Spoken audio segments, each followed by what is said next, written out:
പശ്ചാത്തല സൗകര്യത്തിനും സ്വകാര്യ നിക്ഷേപത്തിനും ഊന്നൽ നൽകി സംസ്ഥാന ബജറ്റ്. അടുത്ത 3 വർഷത്തിനുള്ളിൽ 3 ലക്ഷം കോടിയുടെ നിക്ഷേപം ലക്ഷ്യമിട്ടാണ് ധനമന്ത്രി കെ എൻ ബാലഗോപാൽ ബജറ്റ് അവതരിപ്പിച്ചത്. ക്ഷേമ പെൻഷനുകൾ ഉയർത്താതെയാണ് രണ്ടാം പിണറായി സർക്കാരിന്റെ 4ാം ബജറ്റ്. ഉന്നത വിദ്യാഭ്യാസ രംഗത്തെ സമഗ്ര മാറ്റവും നയം മാറ്റവും ഒക്കെ ബജറ്റിൽ പരാമർശിക്കുന്നുണ്ട്. സർക്കാർ ജീവനക്കാരുടെ പങ്കാളിത്ത പെൻഷൻ പുനഃപരിശോധിക്കും. വിഴിഞ്ഞത്തെ സ്പെഷ്യൽ ഹബ്ബായി വികസിപ്പിക്കും. കുടുംബശ്രീ വഴി 430 കോടിയുടെ ഉപജീവന പദ്ധതികളും ലൈഫ് മിഷൻ വീടുകൾക്കായി 1132 കോടി രൂപയും ബജറ്റിൽ വിലയിരുത്തിയിട്ടുണ്ട്. കേന്ദ്രാവഗണന എല്ലാ മേഖലയിലും പരാമർശിച്ചായിരുന്നു ധനമന്ത്രിയുടെ ബജറ്റ് അവതരണം. സർ, അടുത്ത 3 വർഷക്കാലയളവിനുള്ളിൽ കുറഞ്ഞത് 3 ലക്ഷം കോടി രൂപയുടെ നിക്ഷേപം ആകർഷിക്കുന്നതിനുള്ള പ്രവർത്തന പരിപാടികളാണ് ആസൂത്രണം ചെയ്യുന്നത്. വിദ്യാഭ്യാസ രംഗത്ത് മൂലധന നിക്ഷേപം ആകർഷിക്കുന്ന പദ്ധതികൾ ആരംഭിക്കും. സംസ്ഥാനത്തിന് പുറത്തുനിന്നുള്ള വിദ്യാർത്ഥികൾക്ക് പ്രൊഫഷണൽ കോഴ്സുകൾ ഉൾപ്പെടെ ചേർന്ന് പഠിക്കാവുന്ന നിയമപരിഷ്കാരങ്ങൾ വരുത്തും. സർ, ആരോഗ്യരംഗത്ത് വിദേശത്തു നിന്നുൾപ്പെടെയുള്ള രോഗികൾക്ക് വന്ന് ചികിത്സിക്കാൻ കഴിയുന്ന പ്രത്യേക സൗകര്യം സർക്കാർ മെഡിക്കൽ കോളേജുകൾ ഉൾപ്പെടെ ഏർപ്പെടുത്തും. മെഡിക്കൽ ഹബ്ബാക്കി കേരളത്തെ മാറ്റുന്നതിനുള്ള പദ്ധതികൾ വേഗത്തിൽ വികസിപ്പിക്കും. വിദേശത്ത് പോകുന്ന മൊത്തം വിദ്യാർത്ഥികളിൽ 4% കേരളത്തിൽ നിന്നുള്ളവരാണെന്ന് കണക്കാക്കപ്പെടുന്നു. ലോകോത്തര നിലവാരമുള്ള സ്ഥാപനങ്ങൾ സംസ്ഥാനത്ത് സ്ഥാപിക്കണമെന്ന ആവശ്യം ഉയർന്നിട്ടുണ്ട്. കേരളത്തിലെ ഉന്നത വിദ്യാഭ്യാസത്തിന്റെ ഘടനയിൽ വേണ്ടുന്ന മാറ്റങ്ങൾ ഉൾപ്പെടെ സമഗ്രമായ നയപരിപാടികൾ ഈ വർഷം സംസ്ഥാന സർക്കാർ ഏറ്റെടുക്കാൻ ഉദ്ദേശിക്കുന്നു. ആർ ശ്രീജിത്ത് നൽകും കൂടുതൽ വിവരങ്ങൾ. ആർ ശ്രീജിത്ത്, കേന്ദ്രാവഗണനയെക്കുറിച്ച് കൃത്യമായി പരാമർശിച്ച് അതേസമയം തന്നെ ക്ഷേമ പെൻഷനുകളിൽ പ്രഖ്യാപനങ്ങൾ പ്രതീക്ഷിച്ചിരുന്നെങ്കിലും അത് ഉണ്ടാകുന്നില്ല. നിലവിലെ ധനസ്ഥിതി കൃത്യമായി വിലയിരുത്തിക്കൊണ്ടുള്ള ഒരു സമ്പൂർണ്ണ ബജറ്റാണോ ധനമന്ത്രി അവതരിപ്പിച്ചത്? എങ്ങനെ നോക്കാം ബജറ്റിന്റെ ഒരു രത്ന ചുരുക്കം?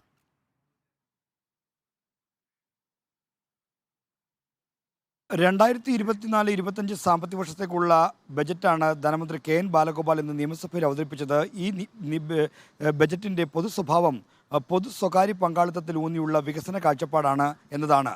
അതായത് ഇതുവരെ ഇടതുപക്ഷ സർക്കാർ തുടർന്നുകൊണ്ടു വന്നിരുന്ന സാമ്പ്രദായിക നയങ്ങളിൽ നിന്നുള്ള ഒരു വഴിമാറി നടക്കലായും ഈ ബജറ്റിനെ കാണാം.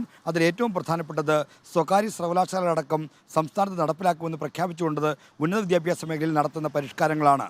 അതായത് നേരത്തെ CPIMൻ്റെ എറണാകുളം സംസ്ഥാന സമ്മേളനത്തിൽ കേരള സർക്കാരുമായി ബന്ധപ്പെട്ട ഒരു നയരേഖ തയ്യാറാക്കിയിരുന്നു. നവകേരള രേഖ എന്നായിരുന്നു അതിൻ്റെ പേര്. ആ രേഖ മുന്നോട്ട് വെച്ച ദർശനങ്ങളോട് അത് പിൻപറ്റുന്ന സമീപനങ്ങളാണ് ഈ ബജറ്റ് ഉയർത്തിക്കാട്ടുന്നത്. അതായത് പൊതു സ്വകാര്യ പങ്കാളിത്തം സംസ്ഥാനത്തെ ആശുപത്രികൾ വരെ ഉണ്ടാകുന്ന തരത്തിലുള്ള പ്രഖ്യാപനങ്ങളാണ് ബജറ്റിലുള്ളത്. ആശുപത്രികളുടെ വികസനത്തിന് സ്വകാര്യ വ്യക്തികളുടെ പങ്കാളിത്തം ഉണ്ടാക്കും. ഒപ്പം തന്നെ ഈ ക്ഷേമ പദ്ധതികളുടെ കാര്യത്തിലും സർക്കാർ വലിയ പ്രഖ്യാപനങ്ങൾ നടത്തിയിട്ടുണ്ട്. അതിലേറ്റവും പ്രധാനപ്പെട്ടത് കുടുംബശ്രീയുമായി ബന്ധപ്പെട്ട് പ്രഖ്യാപിച്ചിരിക്കുന്ന K-Lite പദ്ധതിയാണ്.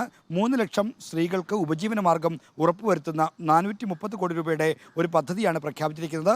ഈ പദ്ധതിയിലേക്ക് സർക്കാരിൻ്റെ പണമല്ല വരുന്നത്. മാത്രമല്ല കേന്ദ്രാവിഷ്കൃത പദ്ധതിയിൽ നിന്നുള്ള വിഹിതം, കേന്ദ്ര സംസ്ഥാന സർക്കാരുകളുടെ വിഹിതം, ഒപ്പം തന്നെ ഈ കോർപ്പറേറ്റ് സ്ഥാപനങ്ങളുടെ CSR ഫണ്ട് അടക്കം ഉപയോഗപ്പെടുത്തിക്കൊണ്ടുള്ള ഒരു പദ്ധതിയാണ് കുടുംബശ്രീക്കായി വിഭാവനം ചെയ്യുന്നത്. മറ്റൊന്ന് കെയർ പദ്ധതിയാണ്. വയോജനങ്ങൾക്ക്, അതായത് ആളുകൾ വിദേശത്തേക്ക് മറ്റും കുടിയേറുന്ന മൂലം വയോജനങ്ങൾ ഇവിടെ ഒറ്റയ്ക്കാകുന്നുണ്ട്. അവരുടെ പരിചരണത്തിനും ശ്രദ്ധയ്ക്കുമായിട്ടുള്ള കെയർ യൂണിറ്റുകൾ തുടങ്ങുന്ന പ്രഖ്യാപനമുണ്ട്. ഇതിനായി തുക നീക്കിവെച്ചിട്ടില്ലെങ്കിലും കേരളത്തെ ഒരു മുതിർന്ന ആളുകളുടെ പരിചരണത്തിനും അവരുടെ സുരക്ഷിതമായ വാസത്തിനുമുള്ളൊരു സ്ഥലമായി, ഒരു ഹബ്ബായി മാറ്റുമെന്ന പ്രഖ്യാപനമുണ്ട്. എന്നാൽ പങ്കാളിത്ത പെൻഷൻ അടക്കമുള്ള കാര്യങ്ങൾ ചില പ്രഖ്യാപനങ്ങൾ കൂടി വന്നിട്ടുണ്ട്. പങ്കാളിത്ത പെൻഷൻ പിൻവലിച്ച് സ്റ്റാറ്റ്യൂട്ടറി പെൻഷൻ നടപ്പിലാക്കുമെന്നത് 2016 LDF സർക്കാരിൻ്റെ പ്രകടന പത്രികയിലെ വാഗ്ദാനമായിരുന്നു. ഇപ്പോൾ പങ്കാളിത്ത പെൻഷൻ ഒഴിവാക്കി പകരം ഒരു പുതിയ അഷ്വേർഡ് പെൻഷൻ സ്കീം നടപ്പിലാക്കും എന്ന പ്രഖ്യാപനമാണ്. എന്നാൽ സ്റ്റാറ്റ്യൂട്ടറി പെൻഷനിലേക്ക് തിരിച്ചു പോകുമെന്നുള്ള പ്രകടന പത്രികയിലെ വാഗ്ദാനം ബജറ്റ് പാലിക്കുന്നില്ല എന്നത് ശ്രദ്ധേയമാണ്. ജീവനക്കാരുടെ DA കുടിശ്ശിക 6 കുടിശ്ശിക ഗഡുവാണിപ്പോൾ നൽകാനുള്ളത്. അതിൽ ഒരു ഗഡു കുടിശ്ശിക ഏപ്രിൽ മാസത്തെ ശമ്പളത്തിൽ നൽകുമെന്നും അറിയിച്ചിട്ടുണ്ട്.